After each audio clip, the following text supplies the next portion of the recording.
'Yan arewa na ta gode wa Amal Umar kan fitar da su kunya da ta yi a taron Amka Award wato AMVCA wanda aka gudanar a jihar Lagos, wanda a halin yanzu fa 'yan arewa na ta godiya inda suka ce in fa ba Amal Umar ba da ba ita fa aka tura ba da wata actress din aka tura fa da an samu matsala. Dalilin wannan godiya dai dalili biyu ne zuwa uku wanda 'yan arewan suka bayyana. Na farko shine Amal Umar da ta yi turanci, ta suburbuɗa turanci sannan kuma ta tutturance 'yan kudu ya burge su, wanda hakan ne fa yasa mutane suka ce to lalle fa da ba fa ita fa aka tura ba fa da su o'o fa aka tura ba fa da fa an samu matsala fa. You look stunning. Who you wearing? Yara. He's the best fashion designer in the north. Yeah. Tell me about a movie I should go see right now that you're not in it. You're not an actor in it, but you think it's good I should go watch, or anyone watch it.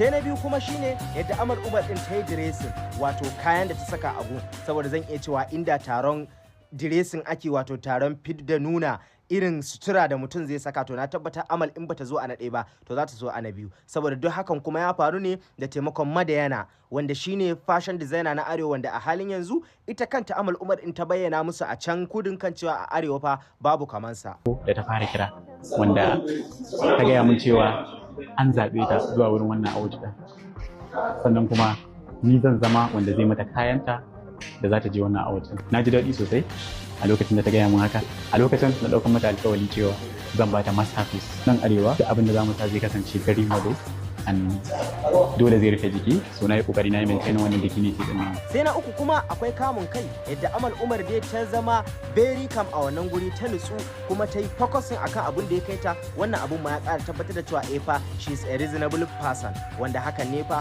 yasa mutane suka ce lalle fa sun gode wa Amal Umar domin ko ta tsamo arewa daga cikin rijiya.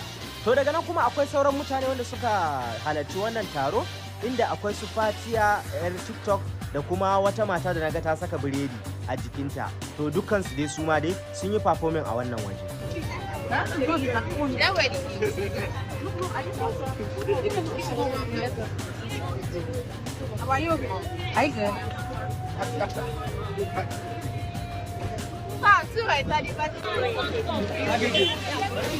So turn a little bit. Da wannan dai ake cewa lallai 'yan Najeriya kuma 'yan arewacin Najeriya su ne tushen Najeriya. Daga bisani da wannan bidiyo aka wallafa shi a yankin Turawa, yankin Kudawa da ke a Najeriya.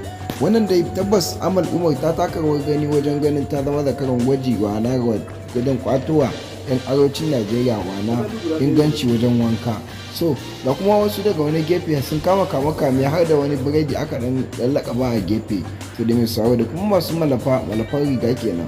Amma dai da aka tara aka hada aka tace, tabbas dai Amal Umar ta zama zakaran gwaji a wannan lokaci. Tabbas dai kowa yana tattaya Amal Umar murna na lashe wannan gasa da ta dauki a wannan balando na mana sarauniyar wanka ta kasar Hausa baki daya.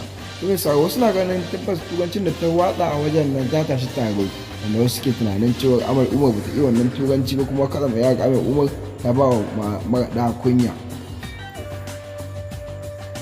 Yayin da su kansu Kudawa wanda ake tunanin cewa an yi turancin Najeriya ne saboda su, to tabbas kama a lokacin sun koma mana kifin rijiya biyu suke, amma ba a sauraron su.